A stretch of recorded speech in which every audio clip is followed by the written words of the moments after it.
Saudara-saudara terkasih, para sahabat renungan harian.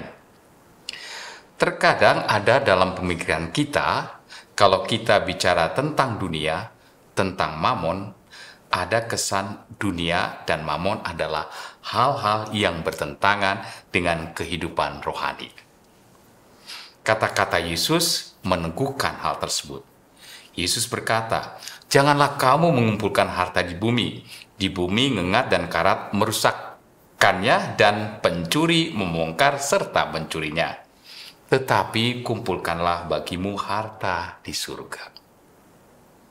Surga dan dunia ditempatkan sebagai dua hal yang bertentangan, yang berseberangan, yang berhadapan.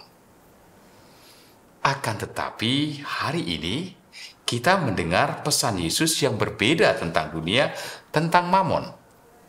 Yesus berkata, "Ikatlah persahabatan dengan mamon yang tidak jujur, supaya jika mamon itu tidak dapat menolong lagi, kalian diterima dalam kemah abadi."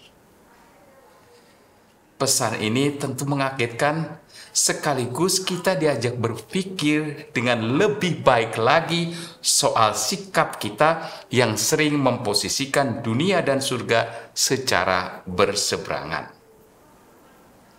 Pesan Yesus itu seolah-olah pakai saja hal dunia, pakai saja mamon itu. Lewat kata-kata Yesus ini mendorong kita untuk melihat, merenungkan lebih dalam tentang harta, tentang mamon. Karena apa? Karena kita percaya kata-kata Yesus tidak pernah keliru. Disadari atau tidak, mamon dibutuhkan dalam kehidupan, karena memang mamon adalah bagian dari kehidupan manusia di dunia.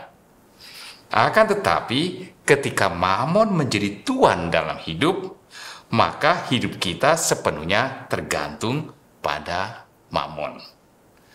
Mungkin kata-kata "segalanya dapat beres dengan uang" merupakan ungkapan dari hidup yang sudah dikendalikan dengan uang.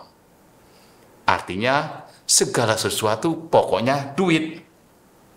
Itulah sebabnya tidak heran banyak orang yang sudah kaya raya, hartanya berlimpah, tapi anehnya tetap melakukan praktek-praktek yang tidak terpuji, seperti korupsi dan kejahatan-kejahatan lain yang tujuannya sama, menambah jumlah uang dalam dirinya.